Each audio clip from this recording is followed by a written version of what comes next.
Welcome back to Everywoman with me, Shuli Ghosh. Now, it's a crazy way of life, but then these are pretty crazy women. Cowgirls, whose idea of fun is to sit on top of a wild, angry animal and hold on for dear life. Bull rodeos in America are usually performed by men who risk life and limb to see who can ride the bull the longest. And believe it or not, the sport is now becoming increasingly popular with women. We joined two cowgirls in Texas competing to be the best bull rider in the world.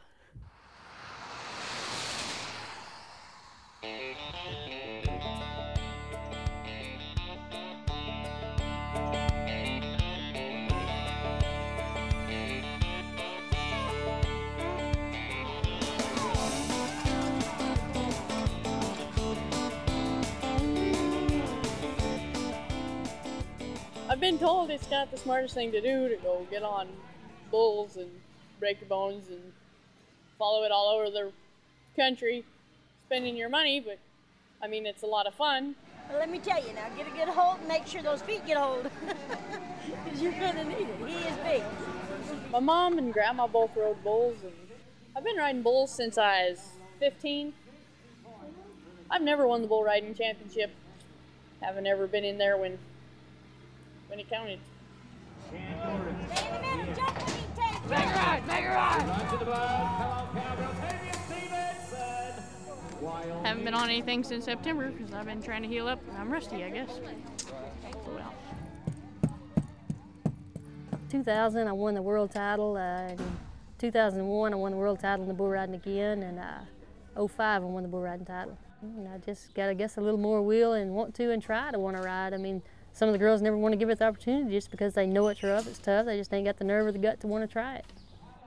Bull riding is a very tough sport for a female to be involved in. These bulls, they're mean, they're big, 2,000 pounds. Takes a lot of rider to ride one of them, a lot of grit. It's a dangerous sport, but when a contestant backs in there in that chute and nods her head, it's not a thought in her mind of getting hurt. Bull riding world champion several times. Bareback riding world champion. Hang on, squeeze, squeeze, squeeze, cowgirl. She'll not let go until she's The sport of rodeo, it's never easy. I mean, there's always a tough risk you're going to have and get hurt, injured. You know, a friend of mine was just on a bareback horse earlier in the performance and kind of hit her head wrong, and she's kind of out of it. They had to care flight her. I mean, there's a chance every time you nod your head that there could be a big wreck. I mean, I was in a position on my bull where I could have had one heck of a wreck, but you know, the good Lord kept his hands on me and kept me safe, and I just thank him for that.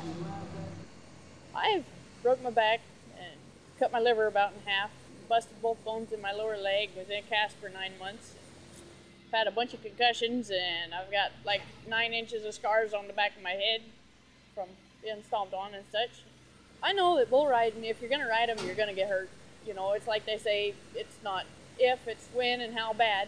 I think that kind of makes it a little more fun. If it wasn't a little more dangerous, everybody'd do it.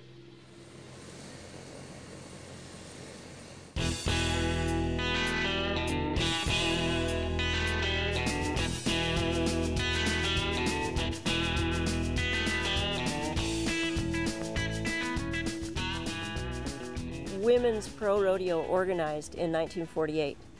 It's actually the oldest organized female sporting organization that there is. Well, the Women's Association, it's a whole lot smaller than the men's. The men can win $1 million at the finals. Us women, we might be lucky to walk away for 6,000 or 7,000. I mean, there's a big difference. I mean, it's definitely not for the money. It's for the love of the sport. Come on, Dee Dee, you can ride him. The neat thing about rodeo is your, toughest competitors, they're your best friends.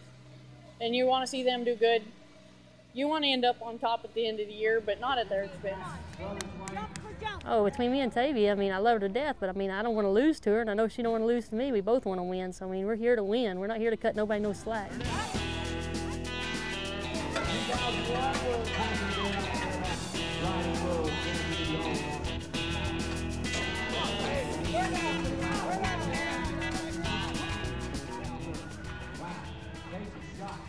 another tough cowgirl.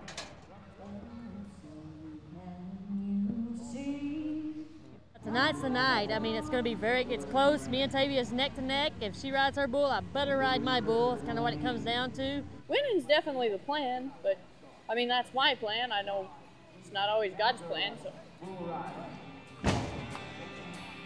The boom. Cowgirls. Pretty much, I just want to come, have fun, and do my best, be happy with whatever I get out of it. Here's the fastest cowgirl on the year. Squeeze cowgirl now. Right now. Everybody's out of the lead because wow. Hard charging basketball called Coors Women's National Final Rodeo champion in the bull riding. It'll go to Ben Wheeler, Texas, in the pocket of Dee Crawford. It's the love of the sport, you know, you love it, it's always there. I mean, you just show up and do your best and be your best, and the World Championship at the end is worth it.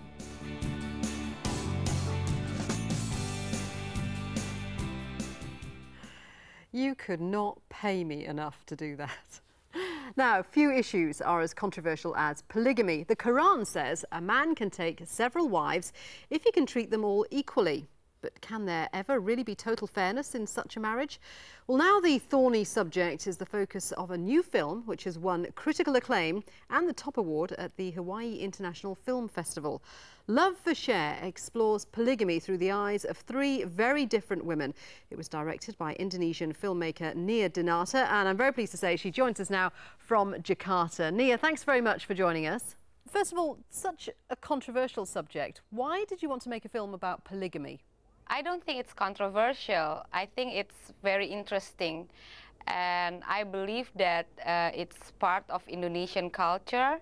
It's been there for a long time, but not many people want to talk about it. So I feel that through movies, I can really discuss the matter quite deep, you know.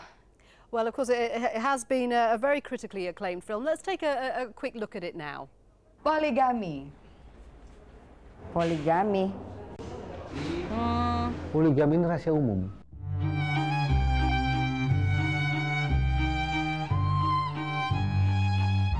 Jangan-jangan si Abah punya pendatang baru tuh, Mei. Sekarang tanya sama Abah. Cinta nggak dia sama Umi? Wong kita sendiri udah tahu kalau kamu bakal dikawin. Tapi aku nggak tahu kalau dari awal mau dikawinin, Bule. Lagian aku nggak ngerti urusan laki-laki, apalagi urusan cinta. What about in Indonesia? Is polygamy widely practiced in Indonesia? Polygamy is forbidden in Indonesia because the government doesn't allow to have more than one wife in one marriage. I saw a lot of practices, but it's not registered in the government office, you know, so they just do it and have the mosque legalize their marriage, but it's not legalized by the country. You did a lot of research before the film, about 2 years of research. What did you learn about the reality of polygamy? I learned that many women didn't realize that they have choices.